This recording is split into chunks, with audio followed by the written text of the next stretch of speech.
Hello, welcome to the Florida Home and Outdoors channel.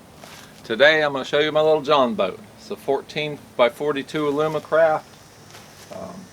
Got foot controlled trolling motor on it. I got a little cooler up in the front that holds the fish. I usually throw a half gallon of frozen water in it, and a couple of swivel seats in it.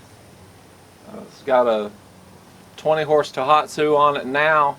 It came with a 9.9. The boat motor and trailer is a 2013 model. I bought it in 2015, and just a year ago I upgraded the engine to a 20 horse. Works good for me. Thing runs about 25 miles an hour whether I got one or two people in the boat, and I just wanted to show you some of the modifications on this boat. Some of them I did, some of them the previous owner did. So let's get to it. Like I said, cooler, trolling motor. It's got this nice anchor deployment system. I can use the anchor either in the front or from the back. The two swivel seats in it. The previous owner lengthened this deck. The deck folds up until you can get to the battery and such that I've got up underneath. I've got PFDs, landing net, measuring stick, and box with some a few little tools, a couple spark plugs, batteries for just about everything we have. It's got a 3-gallon gas tank. I've got a Bob's jack plate on it. Brings the motor up about 6 inches. Keeps me in a little bit shallower water when I want to go there. That's the mount on my fish finder. It had a clamp-on mount for the rear seat. I changed it and put a socket in there. My rear seat was not removable at all before, and now I can remove it if I need to. Those clamp-on seats rust up. I use this a lot in salt water. I've got a nice leaning post here that I fabricated, and the pad that the fish finder's on is fabricated. So the floor it's really a nice floor in there. When I had the 9.9 on the boat, I'd run it without the floor to get rid of the weight. That 9.9 would do about 15 miles an hour. I wanted to upgrade my motor to where I could almost outrun a thunderstorm, and if you leave early enough, you got her outrun. So I've got the deck in there. The boat's not so weight conscious anymore with a 20 horse on it, and we can go out fishing and have a good day for probably about 12 bucks if we don't buy bait.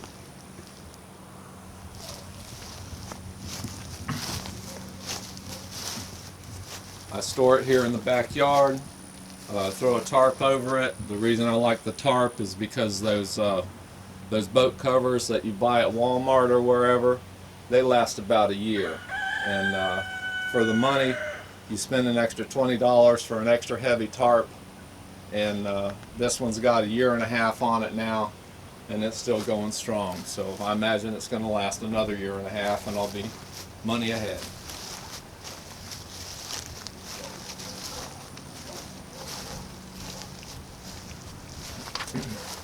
There's nothing not to like about a small Jon Boat. You can get into places other people can't get into. If you're fishing inshore, there's always some place where you can get out of the wind, or you could stay out in it, rock and roll. This boat I use 80% in salt water and 20% in fresh. We fish Lake Manatee for fresh water, and we fish Tampa Bay area in the salt water. You'll almost always see 1 or 2 bobbers laying around in here. I haven't bought any bobbers in the last 2 years. I find them in the trees where we fish.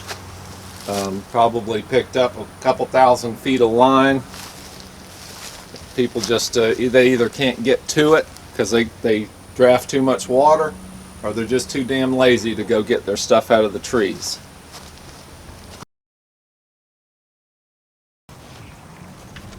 You want a boat. Mama doesn't want you to spend $300 to $500 a month plus another $100 just to go fishing. So get a Jon Boat. Do yourself a favor. There's nothing you can't catch. I'm catching grouper, I'm catching redfish, I'm catching snook. You got your mangrove snappers. You got your convict fish, sheep's head. And what's the drawback? You can't take all your buddies fishing. Well, they don't have a boat and they ain't fishing either. And you're not fishing because you can't afford it. Right here. It costs you about $12 a trip if you don't buy bait. You want to get that little 7-foot bait net from Walmart for $30-40, and it's going to catch you $40 the first 3 or 4 times you go fishing. There's your bait.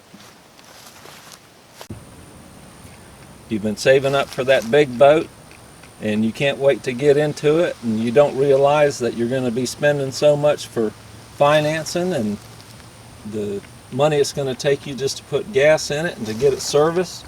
So you're just liable to be laying out in the backyard wishing you had $100 so you could go fishing today.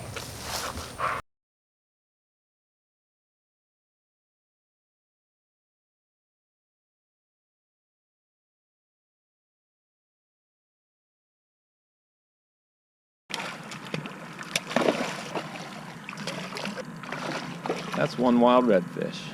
Damn it.